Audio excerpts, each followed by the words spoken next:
예, 신율의 뉴스 정면 승부 1부, 제가 방금 말씀드린 대로 여의도 청년 정치로 문을 열 텐데요. 자, 오늘도 어제 밤늦게까지 모두 수고를 해주셨을 두 분, 아니 세 사람을 소개해드리겠습니다. 하나는 저고요. 나머지 두 분은 하나씩 소개해드리겠습니다. 자, 먼저 국민의힘 강동을 당협위원장이시죠. 이재용 전 의원 나와 계십니다. 안녕하십니까? 안녕하세요. 예. 라고 말씀드려야 되겠죠? 안녕하신가요? 네. 자, 그리고 더불어민주당 박성민 전 최고위원이십니다. 안녕하십니까? 네, 안녕하십니까? 예. 새나라가 밝았네요. 예, 그렇습니다. 제가 있잖아요. 사실 방송을 저는 즐겨하는 타입이라 가지고 참 적은데 어제 4시간을 했어요. 그러니까 총 6시간을 방송을 했어요. 우리 대선 방송하고 이 밤에는 이제 YTN TV에서 4시간을 방송해서 총 6시간을 하니까 한 1시 반 되니까 더 이상 못 하겠더라고요. 이게 정말 쉬운 일은 아닙니다. 1시 반 되니까 정말 못 하겠더라고요. 어제 두 분도 가만히 내가 우리 박성민 전 최고 어디서 봤더라? SBS인가? SBS, 예. 그죠? 근데 뭐 어제 밤새고 보셨죠? 밤을 안 새시는 것 같아요. 얼굴 보니까. 안 샜어요. 안 샜죠. 안 왜냐하면 샜어요. 얼굴에 벌써 이 기름도 돌고 이게 안 아니 새신 이거는 거예요. YTN 바로 직전에 TV에 나와서 분장을 지우지 않아서 그래서 그렇군요. 방송용 얼굴로. 네, 오해하지 오셨군요. 마십시오. 어쩐지 헤어도 좀 받으신 것 약간 같아요. 정갈하네요. 네. 네. 평소에 어땠다는 소리예요? 평소에도 대신. 뭐 좋았습니다. 자, 이제 이재명 대통령 앞으로 5년간 대한민국을 이끌어 갈 텐데, 자, 최종 득표율 49.4%입니다. 그리고 어제 투표율이 79.8%였나 4%였나 그렇죠? 80% 조금 안 됐어요. 조금 안 됐죠. 예. 근데 1,700만 표를 넘게 득표를 했는데 이게 역대 최다 득표수입니다. 근데 왜냐하면 이게 투표율이 이렇게 높기 때문에 투표율 높은 데에서 49.4%니까 가장 득표를 많이 한 그게 되는 건데 이거 물론 이제 이런 거는 있어요. 그 반대쪽에 있는 분들 김문수 후보와 이준석 후보. 어제 여파가 좀 남아있는 것 많이 같아요. 남아있어요. 예, 어제 여파가 많이 벌써 예. 잊혀지는 건가요? 아니요. 79.4% 맞답니다. 근데 그 두 사람의 이 득표율의 합은 50이 넘더라고요. 그러니까 1% 정도 차이가 나요. 네. 예? 그런데 이제 꼭 그럴 수가 없는 게 권영국 후보의 득표율까지 하면 0, 얼마 차이가 납니다. 예?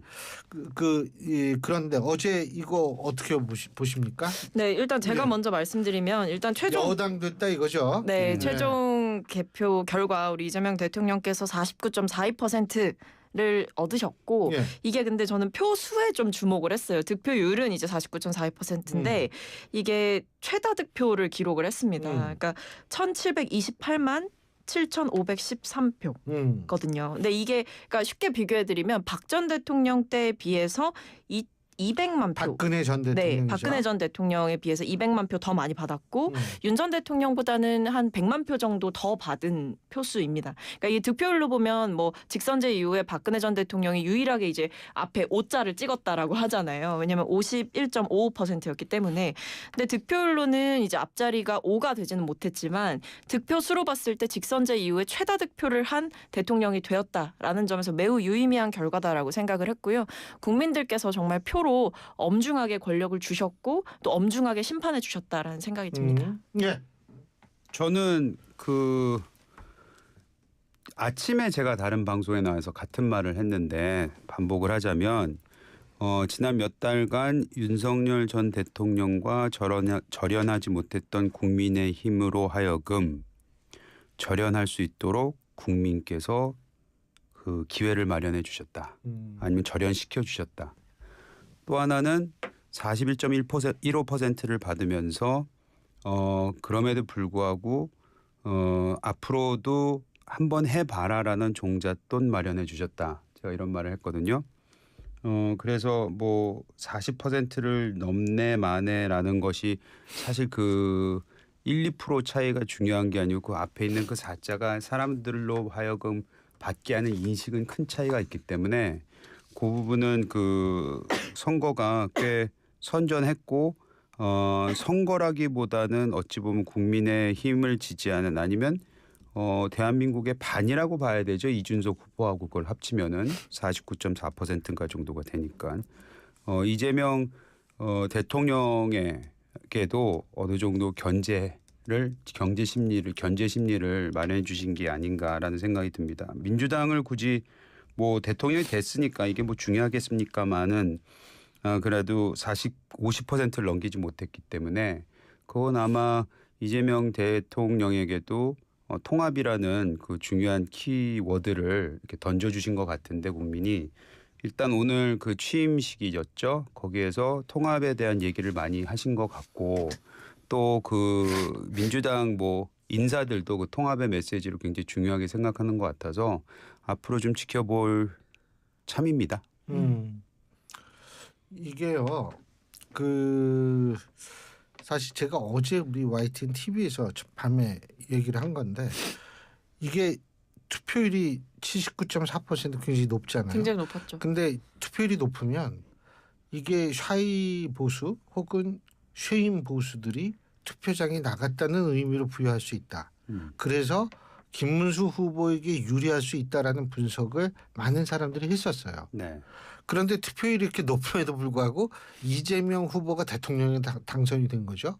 이 얘기는 결국 뭐냐면 이렇게 높은 투표율이 왜 높게 됐냐 하면 쉐임 보수가 나가서가 아니고 분노 투표 때문에 그래요. 우리가 정치학에서 분노 투표를 하면 투표율이 제일 높아지거든요. 그런데 그 뭘 분노했느냐? 간단하죠. 그 불법 위헌적인 계엄에 대한 분노 그리고 그런 윤석열 전 대통령을 감싸주고 있는 국민의힘과 김문수 후보에 대한 분노 이런 거라고 저는 생각을 하거든요. 이건 국민의힘이 잘 생각해 봐야 될 거예요. 지금 방금 들어온 뉴스인데 이재명 대통령이 박성재 법무부 장관의 국무위원회 사의를 반려했다라는 소식이 들어와 있습니다. 자, 이건 무슨 의미일까요? 글쎄요. 일단 사의를 반려했다라고 하니까 저도 방금 이제 못 봤던 소식이라서 봐야 될 것 같은데 일단은 당장 뭔가 자리를 두고 나가려는 움직임을 1차적으로는 막은 것 같고 뭐 여러 가지 규명할 게 남아있기 때문에 일단은 반려를 한 게 아닌가 싶은데 뭐 곧 이제 인선이 날 테니까 뭐 차차 지켜보시죠. 장관 인선도 추가적으로 날 테니까. 예. 지금 당장 그 속보만 보고 앞으로의 뭐 인사가 어떻게 될 거냐라고 말씀드리기는 좀 이른 것 같고요. 다만 이게 인수위가 없지 않습니까? 예. 인수위가 없다 보니까 인수위는 없지만 인수해야 될 거는 관련 보고는 다 받아야 돼요. 받아야 되지 않겠습니까? 그런 의미에서 아마 반려를 한 게 아닌가라는 생각도 들기는 합니다. 뭐 그러니까 말씀해주신 대로 진짜 인수위 없이 바로 지금부터 이제 업무를 하고 있는 상황이잖아요. 그래가지고 이 부분에 대해서 여러 가지 업무 보고도 받아야 되고 뭐 아니면 인수인계 해야 되는 자료들. 혹은 뭐 밝혀야 될 진실들이 남아있다라고 판단을 했다면 이 부분에 대해서 반려했을 수 있죠. 아니 저는 상당히 신선하다고는 봐요. 뭐냐면 이것만 놓고 본다면 뭐 저도 그 자세한 건 모르는데 모든 국정은 연속성이 있어야 되거든요. 근데 우리나라에서는 여태까지 정권 바뀌면 그냥 다 뒤집어 엎느라고 정신이 없었는데 이재명 대통령이 이런 식의 국정 연속성을 위해서 국무위원회 사의들을 반려했다라는 것은 사실은 기존의 과거 꼭 인수위가 있다 없다를 떠나가지고 과거에 어떤 대통령들이 보여줬던 그런 것들과는 좀 다른 모습을 보여준다라는 차원에서는 긍정적인 평가가 가능할 거라는 생각이 듭니다. 국정 공백의 최소화를 시키려고 하는 이재명 대통령의 의중이 반영되었을 수 있다라는 생각도 듭니다. 예. 이재명 대통령은 너무나도 좋은 교과서가 앞에 나와 있잖아요. 네, 그렇죠. 반면 교사용이라고요. 네. 그렇죠. 네. 그래서 윤석열 전 대통령이 초반에 했었던 모습을 반대로만 가면은 어느 정도 지지는 올라갈 겁니다. 그렇죠. 왜냐하면 처음에 윤석열 전 대통령이 했던 인사에 대해 저희들도 고개를 절레절레했고 그다음에 시작하자마자 야당 대표 만나는데도 굉장히 오랜 기간이 걸렸고 그렇죠. 근데 오늘 뭐 점심 시간에 대통령 취임을 한 이후에 바로 야당 대표들과 점심을 먹고 뭐 이런 김용태 부분들이 있잖아요. 비대위원장한테 제일 먼저 가서 악수했다는 네, 뭐 보도를 김용태 위원장도 있었고 거기 천하람도 있었고 천하람 사실 원내대표 대표 권한대행이죠. 대표 권한대행이죠. 근데 그때 구성원을 보시면 뭐 의장도 있고 박찬대 원내대표도 있고 했지만 야당 그리고 그러니까 다른 야당 대표격을 가지고 나와 있는 분들이 다들 상당히 젊었어요. 예, 그 모습도 저는 사실 국민의힘 그리고 범보수 이 대표급들이 젊었다는 부분에 있어서는 좀 저도 스크린 보기가 조금 마음이 편하더라고요. 뭐 일단은 사실 이번에 주목됐던 게 지난번에 선거운동 처음 시작할 때는 빨간색과 파란색이 섞인 운동화를 신고 나와서 주목을 받으셨었거든요. 후보 시절에. 근데 이재명 대통령께서 이번에 또 주목받았던 건 넥타이였어요. 그러니까 넥타이에도 빨간색과 파란색이 섞여 있는 디자인이었거든요.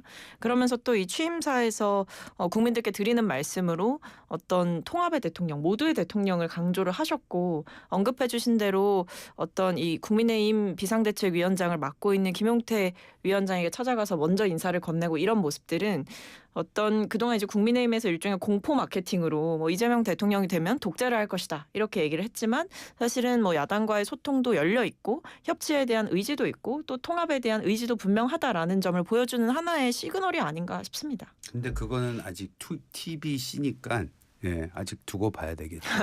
근데 저는 두고 사실 보시죠. 예. 잘하실 겁니다. 이게 그 요새 정치는 사실 이미지가 되게 중요해요. 그러니까 이게 신발을 뭐 신느냐 이것도 굉장히 중요하고 넥타이를 뭐를 매느냐도 중요하거든요. 그래서 어쨌든 이미지를 통해 가지고 국민들한테 뭔가를 보여주려고 하는 노력은 높이 살만하죠. 비빔밥도 먹었다며요, 근데. 네, 그렇습니다. 예, 비빔밥. 아니 근데 난 이미지가 중요하다고는 얘기를 했지만 뭘 먹었는지도 그 중요하지가 않죠. 아 떡만둣국 먹었으면 뭐라 그럴 거예요. 근데 사실 원래 대통령 그 실에서 만찬을 한다라고 하더라도 뭐 여야 대표들 불러갖고 만찬하고 이런 경우들 있잖아요. 그때도 뭐 먹었는지 되게 중요해요. 실제로 뭐 한동훈 전 대표와 윤석열 전 대통령이 그때 이 대통령실에서 같이 밥 먹고 이랬을 때 뭐 무슨 메뉴가 나왔다. 뭐 이런 거 되게 중요하잖아요. 그러니까 비슷하게 이 비빔밥 같은 경우에도 저는 우리가 앞서 얘기한 것처럼 통합의 어떤 가치를 좀 구현할 수 있는 음식이 아닌가. 왜냐하면 이 재료가 다 다른데 한데 어우러져서 먹는 거잖아요. 그런 걸 하나하나 좀 섬세하게 신경을 쓰고 있구나라고 생각해 볼 수 있을 것 같네요.